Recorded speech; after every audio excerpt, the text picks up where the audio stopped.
we have a few updates for you all at the top this morning. First today, the President is signing 3 executive orders to rebuild and strengthen our immigration system. These actions are centered on the basic premise that our country is safer, stronger, and more prosperous with a fair, safe, and orderly immigration system. Today's actions do a number of things. The first executive order creates a task force chaired by the Secretary of Homeland Security to reunify families, which will work across government to find parents and children separated by the prior administration.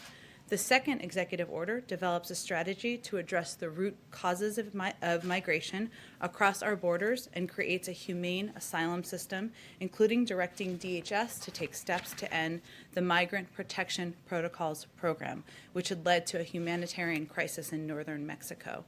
And the third executive order promotes immigrant integration and inclusion and ensures that our legal immigration system operates fairly and efficiently by instructing agencies to review the public charge rule and related policies.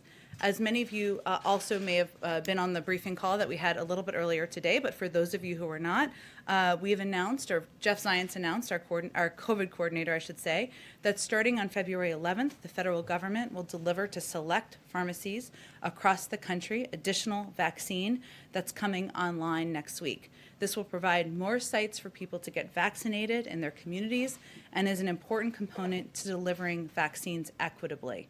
More than 90% of Americans live within 5 miles of a pharmacy. And I don't know about you, my mother-in-law, my family calls me all the time figuring out how they can call the CVS and find out when they can get their vaccine. This is a limited launch of the program, but supply will ultimately go up to 40,000 pharmacies nationwide. Second, we continue to work to ensure states, tribes, and territories have the resources they need to turn vaccines into vaccinations. President Biden has already directed FEMA to fully reimburse states for the cost of National Guard personnel and other emergency costs. And today we go further by fully reimbursing states for the eligible services they provided back to the beginning of the pandemic in January of 2020. That means that states will be fully repaid for things like masks, gloves, mobilization of the National Guard, and they can use the additional resources for vaccination efforts and emergency supplies moving forward. This reimbursement effort is estimated to total $3 to $5 billion and is only a share of the resources that states need to fight this pandemic, which, as we've talked about a bit in here before, includes testing, genomic sequencing, and mass vaccination centers. Last, we announced that we would increase weekly vaccine allocation to the states for the next 3 weeks by an additional 5%, following last week's 16% increase. So we've increased supply by more than 20% since the president took office just about 2 weeks ago.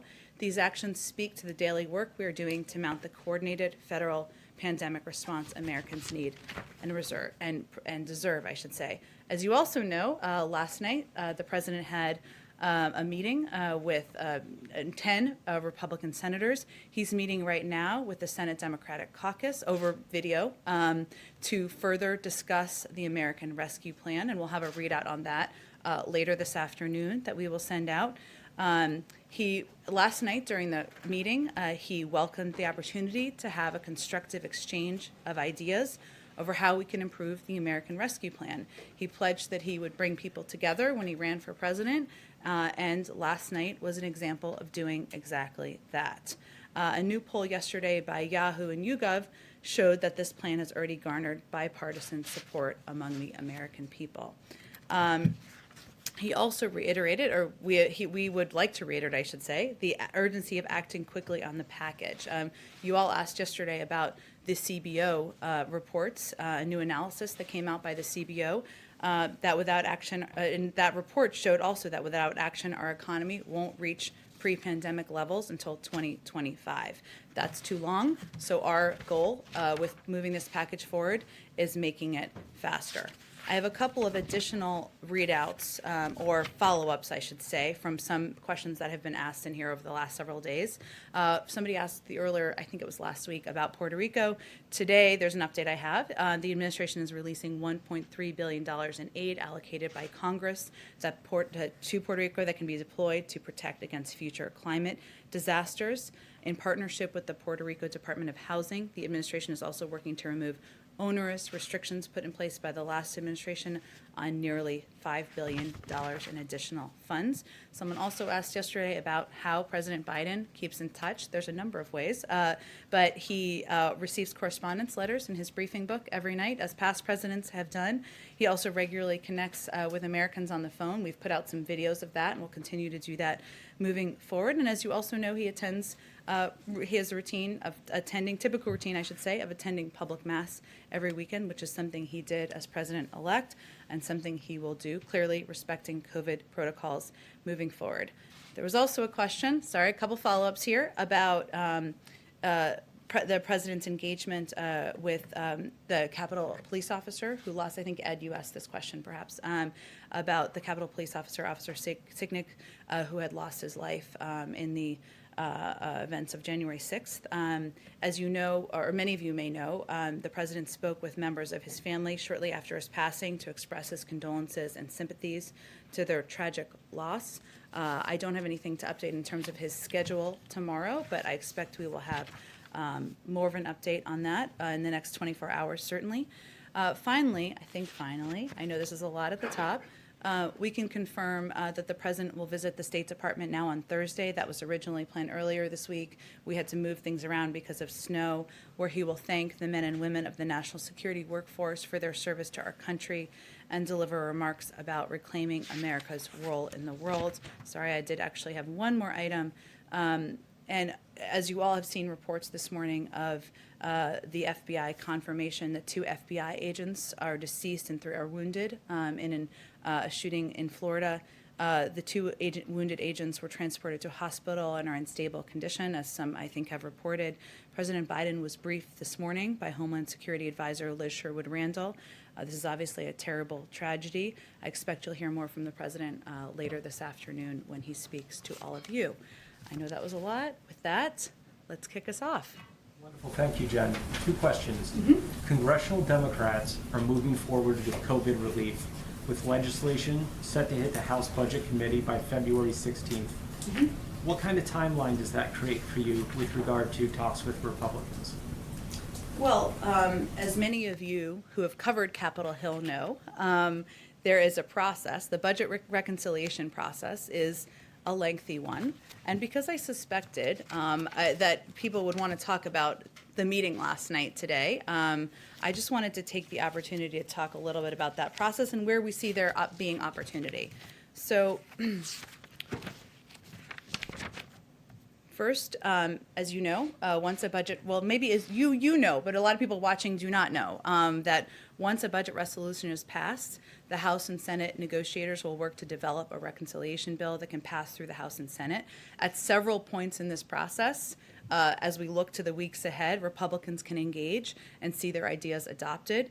At any point in the process, a bipartisan bill can pass on the floor. So just creating the option for reconciliation with a budget resolution does not foreclose other legislative options. This is my when a bill becomes a law moment of the briefing today.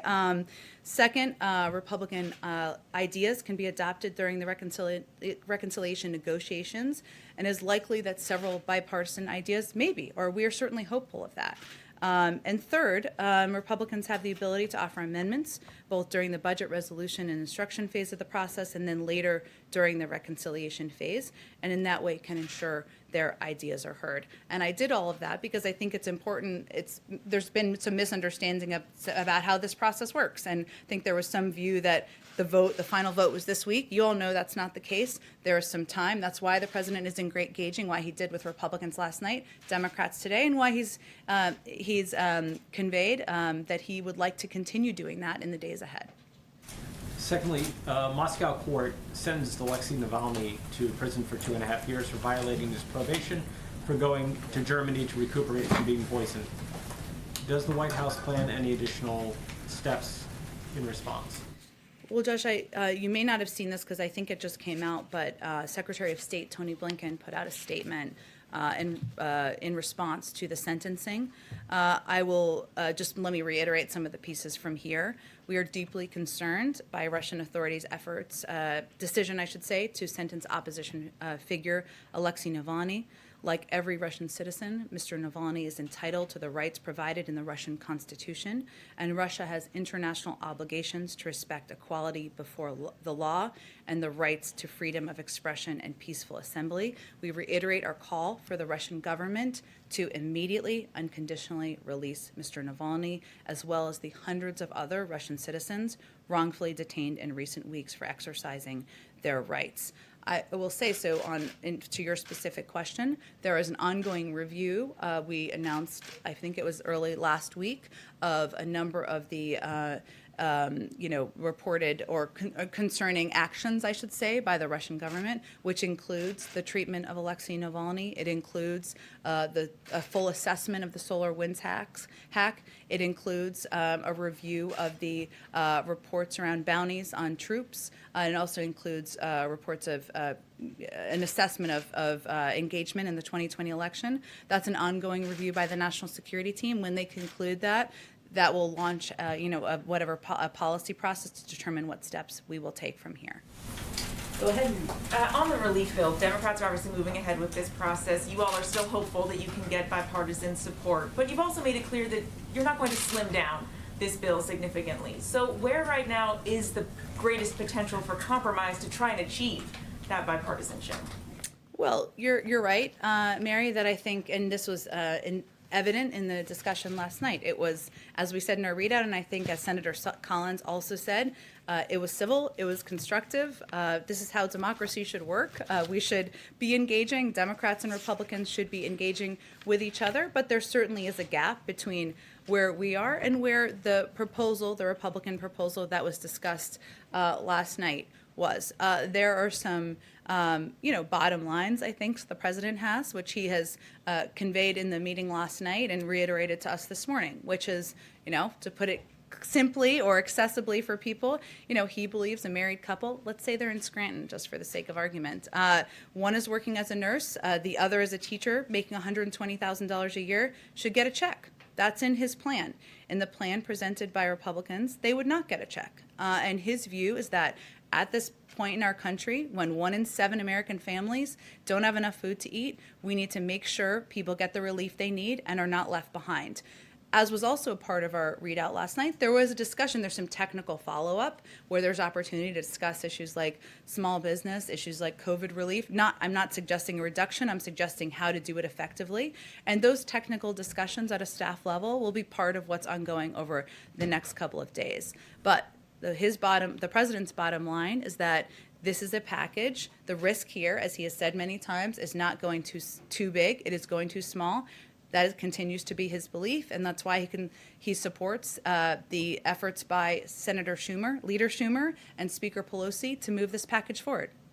If I can ask a question on impeachment. The impeachment managers have now laid out their case. Trump's team is leaving open the door, it seems, to arguing election fraud in the trial, to repeating the false claims that somehow Trump won the election, those same false claims that fueled the riot. Is this administration concerned that the former president's defense could incite further violence?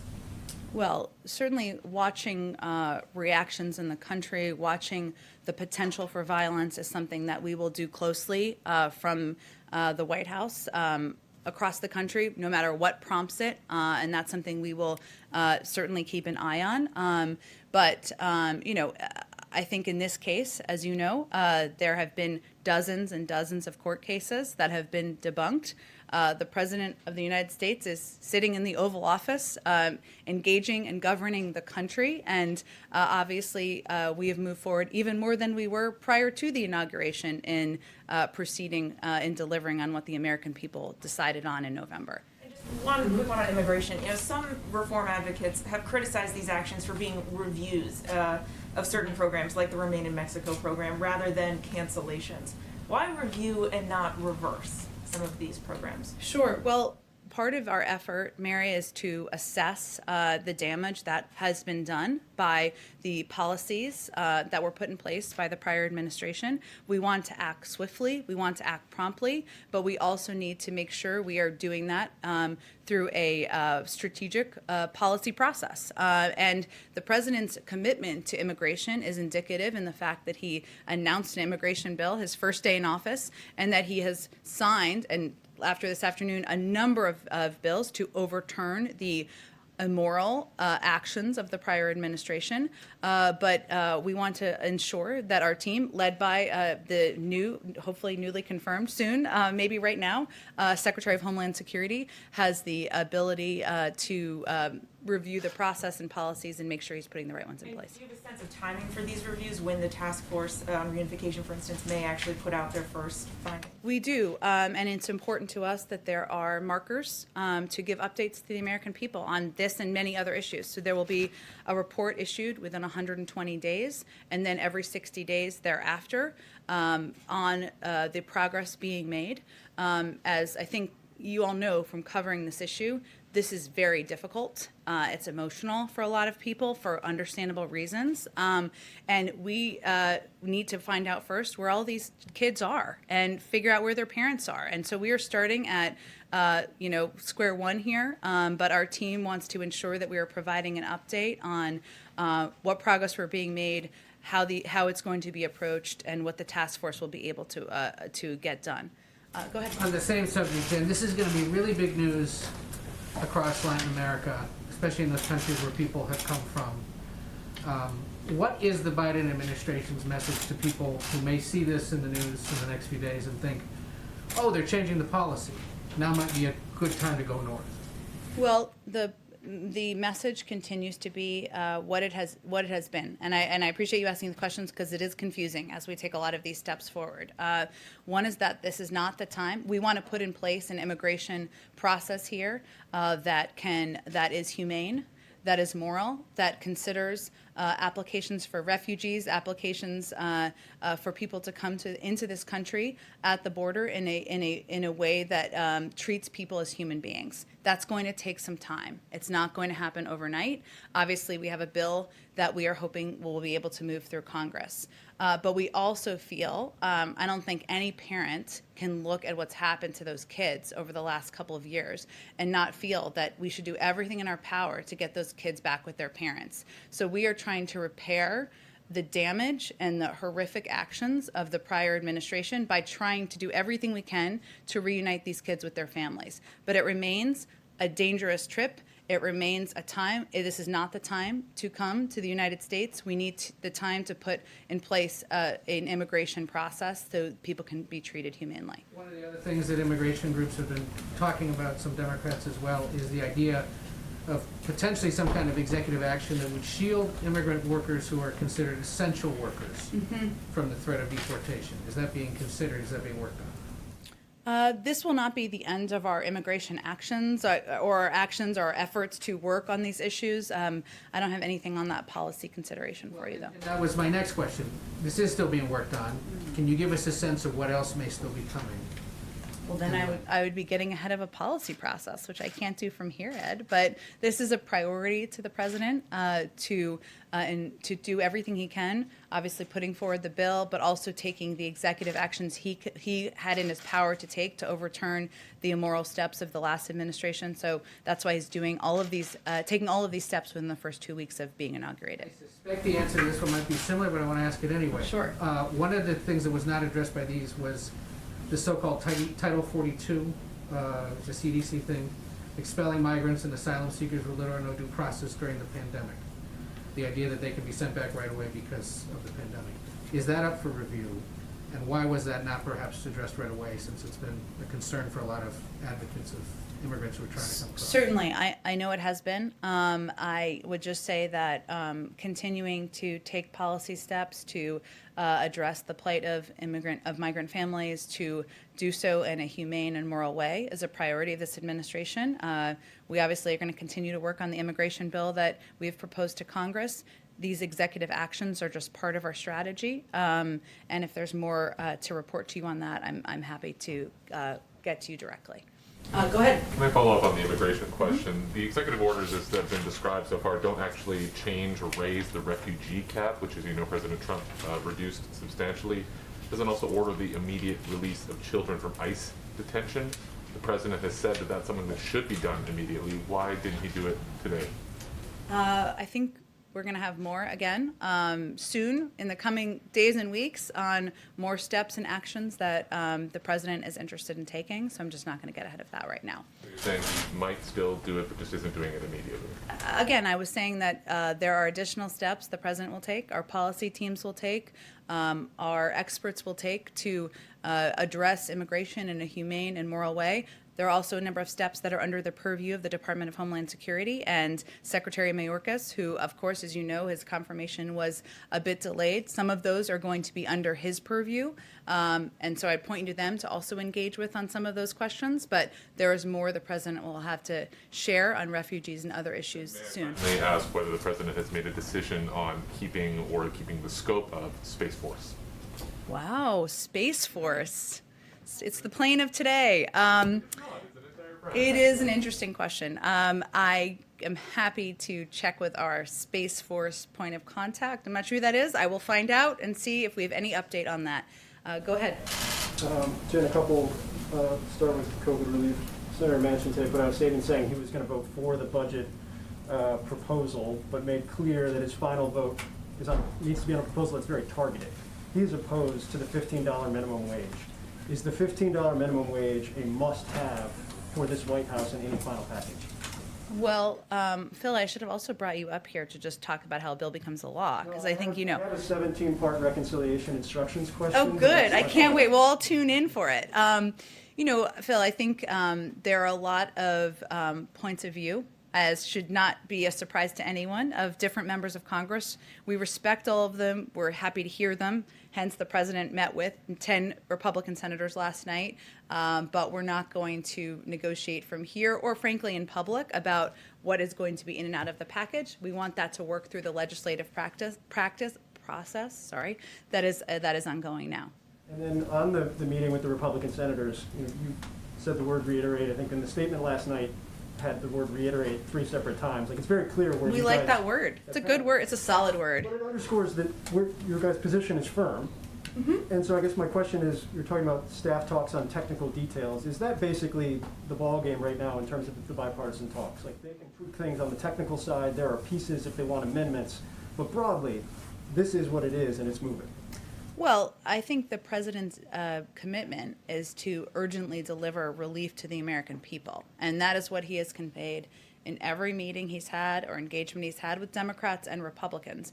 And as we just talked about, there's a process that's just in the early stages that's beginning on Capitol Hill to do exactly that. But there are also steps that can be taken or changes that can be made through negotiations that also through the legislative process have to happen between the House and Senate. There are amendments that can be proposed and voted on, and we're going to see that process through or allow that process to go through.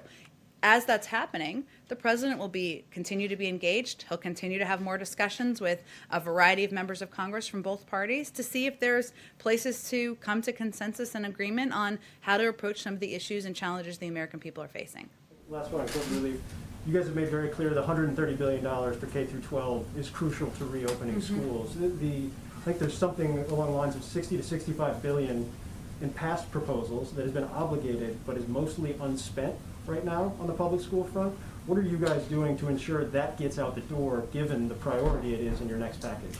Sure. Well, my understanding from talking to our economic team is that the funding that was in the $900 billion package, I think if that's what you're referring to, will be spent in the next couple of weeks. And so what we're trying to look ahead to is what are the needs as we're looking to public schools across the country, that many of them need funding, many of them need PPE, many of them need testing, many of them need better ventilation in their schools to ensure we have adequate funded needed to open the majority of schools within 100 days, which remains the president's goal. Go ahead. Yeah, today there was new data on the Sputnik V vaccine showing that it's quite effective. And I'm wondering if the administration is concerned at all that Russia could use this vaccine to exert geopolitical power with nations in need, perhaps in Latin America.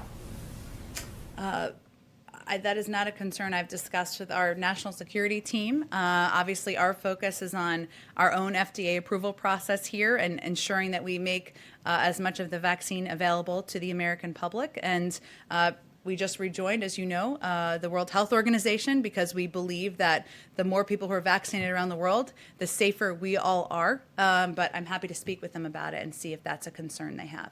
One other question on the COVID travel ban that is in place. Is that a temporary thing while the CDC and the Biden administration figure out a safe way for international travel to occur, or is that seen as more long-term, especially given that the variants are already here? Well, these were steps taken, as you know, by our team in order to increase the safety of the American public. And certainly we don't want them to be forever because we want to get the pandemic under control. But they will be in place as long as our health and medical experts believe they're necessary or essential in order to keep the public safe. So the impact of variants, which is a very good question, is something, you know, they assess. And I would certainly encourage you to ask them that question on our next COVID call. Go ahead. There have been calls for some kind of boycott of the China's 2022 Olympics. Given the administration's recent support of the genocide designation there, does President Biden support those calls to perhaps find a new host country? And have they engaged with other allies on that topic? Well, I've seen some reports of that, and I don't have any update for you or preview for you or change of our approach to the Beijing Olympics. No. President Biden has promised to make the visitor logs public and bring that back, that tradition. Obviously, you guys are not having a lot of visitors due to the pandemic. To the extent that these calls are taking on virtually, is there any talk about a virtual visitor log or some kind of transparency on how those virtual meetings are being disclosed to the public? Well, our pledge is to be, venture to be, hope to be the most ethically stringent government in history, and he's put in place a number of steps and policies to deliver on exactly that. You're right that there are not currently many visitors. At some point, hopefully there will be, and we will be returning to the release of those visitor logs. That was not the case during the prior administration. At this point, there's not a discussion of making virtual meetings part of what's released. Go ahead, Jeff. Hey, Jen. I actually have more visitor logs questions. Okay. The first one is, has anybody in the administration looked at the logs from the weeks before or leading up to the January 6th riot to see if anyone connected with the riot has been in the building? You are not the first person to ask this question. It's a very interesting one, or newsworthy one, I guess I should say. I have not had a chance to talk to our team on whether we even have access to those logs. I mean, we obviously know what information is put in from visits, people who come to visit, and we have the ability to release that over the coming months. I'm not aware of an assessment of that, but I will also ask our team if we have access to them or if there's a plan to look at them. When you get back to releasing, I know under Obama they came out on like a monthly basis a few months after the date of effect. Mm-hmm. If it's possible, would you release them for the prior administration? Because there are a lot of people coming in and out of here where the public would only learn through a random media report or a camera got a picture. I'm not even sure if it's technically possible. That feels like the first question. So let me talk to our technical gurus and see what I can find out. And just one more technical thing, if you don't mind. The first impeachment, there was a lot dealing with a foreign leader call by the president to Ukraine. Is that system still intact where there's notes and records of foreign leader calls, and is anybody on NSC or anybody else looking at those? From the prior administration? Yes, like the file past foreign leader calls by the predecessor of the president. I am not aware of an assessment of those, Jeff. I think our focus is on our foreign leader calls the current president of the United States is making to global leaders in an effort to rebuild our place in the world and work on some diplomacy. Katie. Hi, I just have another question on immigration. On the Family Reunification Task Force, can you talk, I know you said you're at square one, but can you talk a little bit more about the work ahead in finding some of these kids? I think the current number, it might be higher, you can correct me, it's 600 or some. And I'm also wondering if you can talk a little bit about how officials are going to evaluate cases to determine whether the families will be reunited in their home countries or if they will be allowed to stay here. It's a great question, Katie, and some of that is what Secretary Mayorkas, newly confirmed Secretary Mayorkas, And the task force will have to assess is, and it will be a case by case. There are estimates of between 600 and 700 kids, but part of what we need to do in the early stages, or I should say what the task force needs to do, is determine what the accurate number is and where these kids are, and then determine case by case what the best process and approach is for reuniting them with their family members. So there's a great deal of work ahead. There is a team that is very committed to that work, and part of what I'm sure will be in the report around 120 days is what progress they've made on that effort. Go ahead, Nina. Does the president think cutting off aid to Myanmar's government goes far enough, or are you all looking at additional steps, and what might those be? Well, I think the State Department may have put a statement out, if I'm correct here, on the assessment made in the legal review that is calling the events in Burma a coup. So, and as you also know, and we talked about it a little bit here yesterday, but there was a there was some sanctions relief over the last several years because of steps that the government had taken toward democracy. There has been a rollback of those, and obviously looking at sanctions is a big tool that would certainly be assessed, and I think that would be the one I would focus on at this point in time. We haven't heard the president, we haven't seen a readout of the president talking to President Xi, and I was wondering if there's something scheduled or when that might be. It's been a couple weeks? Less than 2 weeks, actually. It may seem longer to you. Our approach to China and our approach to our relationship in China with China, is strategic, obviously, and we are working to ensure that we are approaching that relationship from a position of strength, and that includes engagement with our allies and partners. A lot of those calls have happened over the last 10 days. Maybe that was a little Freudian there, the 10 weeks. 10 days, they will continue. And also engagements with Democrats and Republicans in Congress about the path forward. I don't have any call to predict for you at this point in time. Obviously, with Secretary of State Tony Blinken now confirmed, there are additional layers to engage with the Chinese, but we'll let you know when a call is happening, and certainly have a readout for all of you as well. Sounds a lot like the strategy is not to talk to him at this time, because you're talking about speaking to allies and making other calls first. Have they requested a call? I don't have anything more for you. I think I don't appreciate the putting words in my mouth. That wasn't what my effort was. What I was conveying is what our strategy is here from the United States, which is to work with our partners and allies and determine what the right time is. Of course, the relationship with China is going to be multi-layered. We'll deal with climate. We'll deal with the economy. We'll deal with security, and that is of course a priority to President Biden. He's spoken about it during the transition. He's spoken about it. Obviously, he's had engagements with his national security team about a range of issues, including China. We've been here less than 2 weeks, and when we have a call to read out, I'll make sure you know. Go ahead in the back. Thanks, Jen. I want to ask you a few on the rescue plan talks, and I want to follow up on a question that Phil had asked you. You had acknowledged that the gap between the administration and Republicans is wide, but the talks last night was constructive. Mm-hmm. So after the discussion in the Oval Office last night, is the number from the White House still $1.9 trillion? It is. On the issue of the minimum wage, mm-hmm.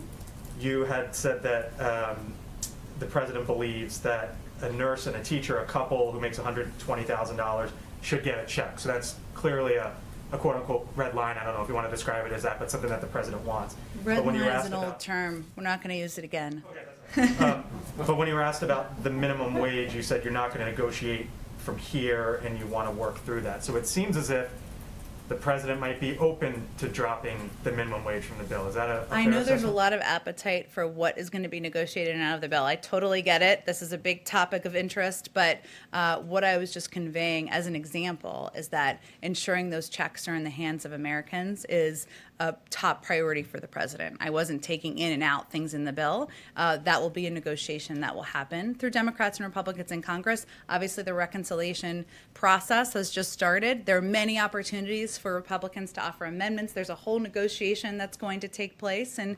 the president will continue to be engaged with members of both parties through that process. And on the issue of Senator Manchin and his statement today, he talked about how he would like to see something targeted. He said, let me be clear, and those are the words I shared with President Biden, our focus must be targeted on the COVID-19 crisis and Americans who have been most impacted by the pandemic, his quote.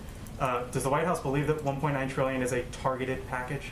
Well, the size of the package was determined not for shock value, but to address the dual crises that we're facing. And that includes ensuring that millions of Americans can put food on the table. 1 in 7 American families are concerned about food security right now. It ensures that we have funding that we can reopen schools so that kids can go back to school, mothers and fathers can not worry about their kids, and ensures that that people can apply for unemployment insurance.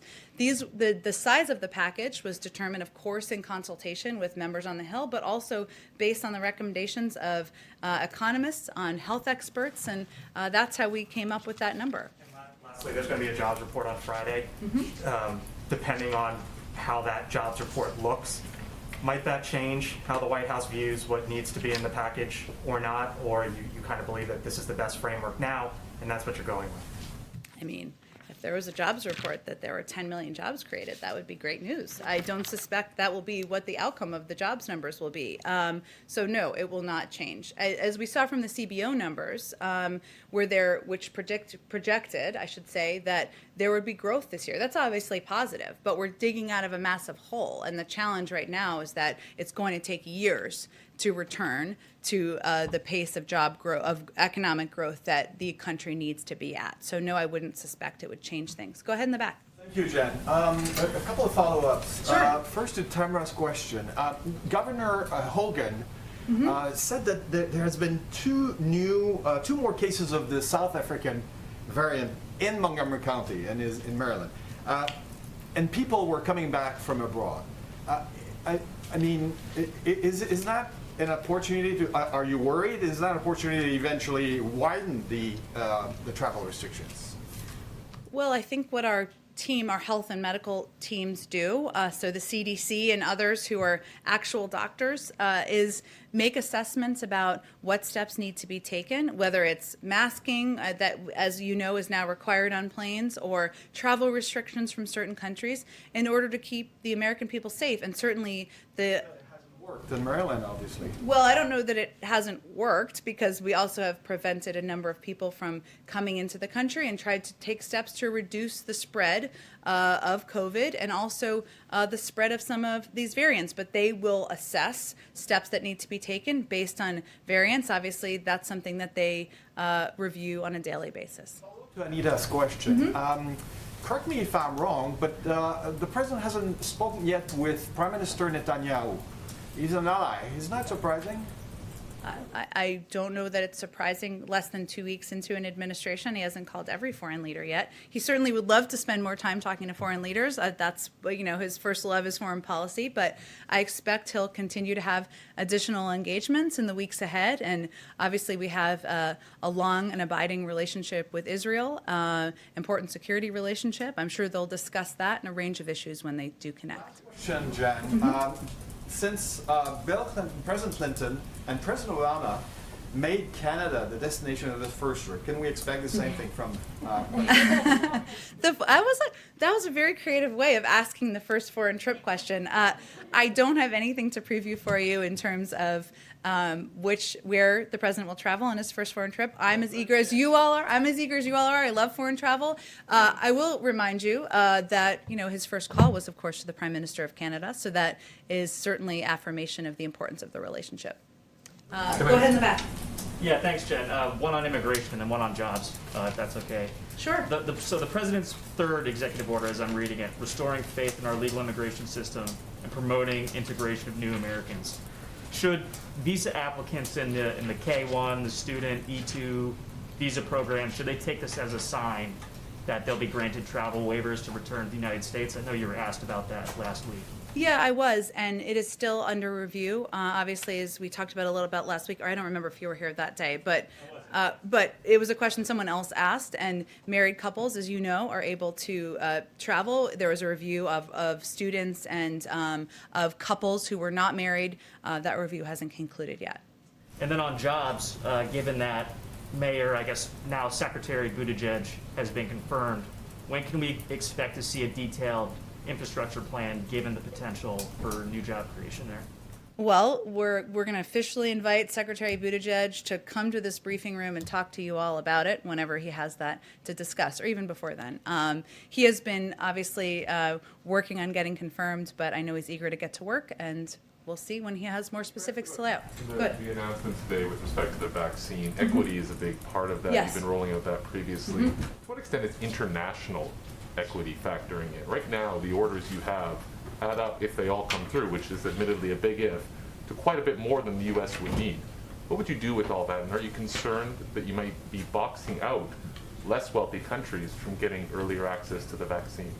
Well, that's certainly not our objective. The president's objective is to have as many vaccines. As you said, there's a lot of factors that could happen here that could prevent this from happening exactly as we've planned it.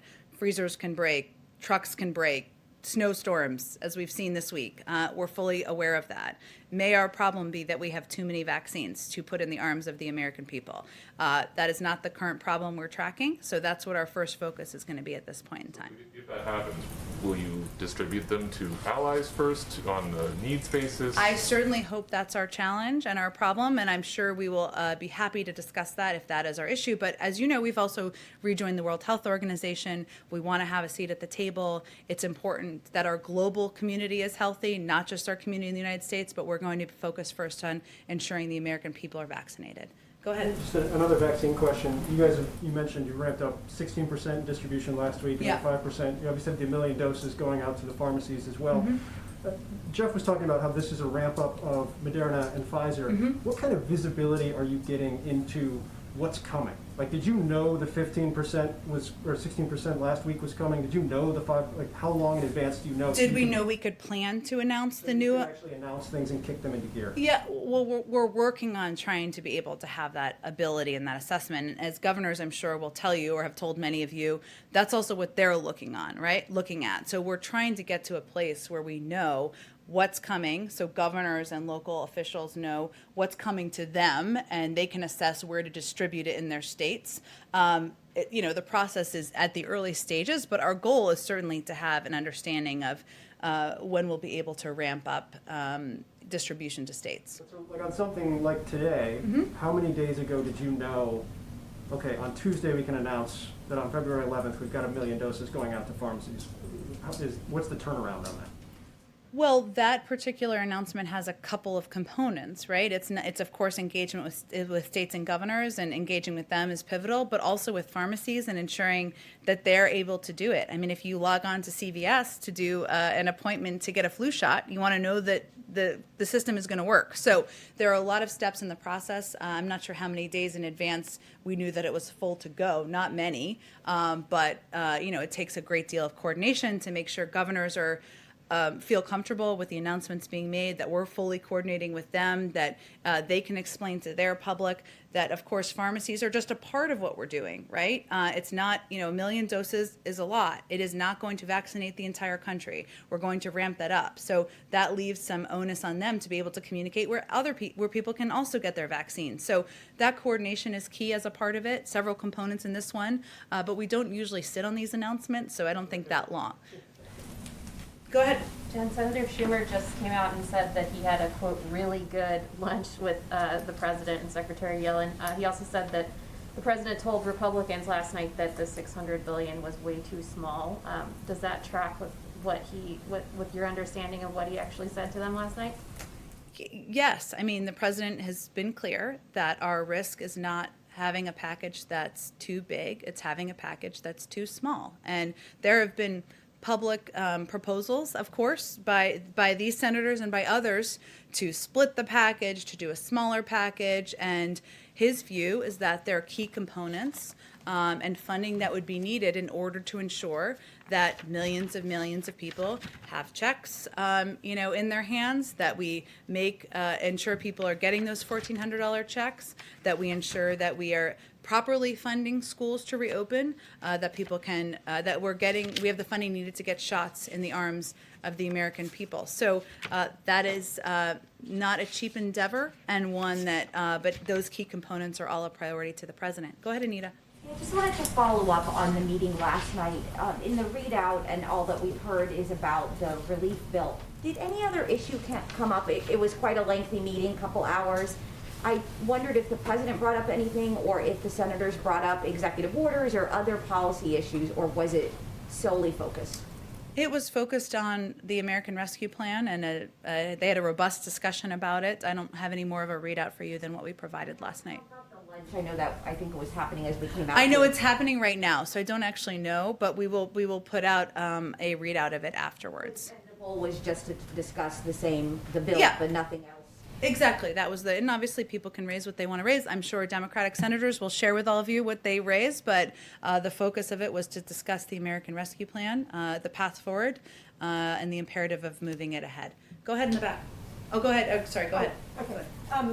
Is there any plan or date set for the president to address a joint session of Congress? And are you guys already working on his address? And is selling the American Rescue Package part of that, and in what way? Not yet and not yet to the first two questions. And it really depends on the timing. Of course, there's urgency, as you've heard the president say and all of us say, in moving this package forward. I think, as he also said in his primetime address when he announced the American Rescue Plan, he also has plans to announce a Build Back Better agenda, and our plans would be to do that once we are at a point where it's that can be the next priority. So it really we don't have a date yet, and depends on when that date is and what the focus will be, and not working on it quite yet. Go ahead.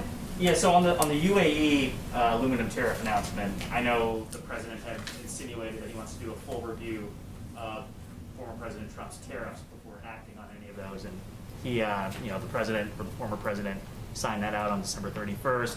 Should we take this announcement as an indication that that review is completed, or is this just a one-off instance specifically pertaining to UAE? So, as you said, and for people who are not totally as familiar with this issue as you are, I know there's a lot going on in the news. Shortly before the inauguration of President Biden, the United States lifted a 10% existing tariff under Section 232 of the Trade Expansion Act on aluminum imports for the UAE. His campaign promise included a commitment to carefully evaluating all steps taken by the previous administration on trade, as you also said, including the private deals and assurances that may have been made.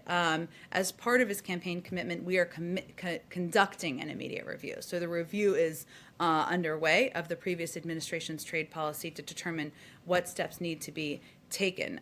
So that includes, decisions on tariffs, and the previous administration's decision to lift the existing tariff on the UAE under Section 230 at the last hour was made clearly in our view on the basis of foreign policy issues unrelated to trade. So it's all a part of the ongoing review. Thank you, Jen. Great. Thanks, everyone. See you tomorrow.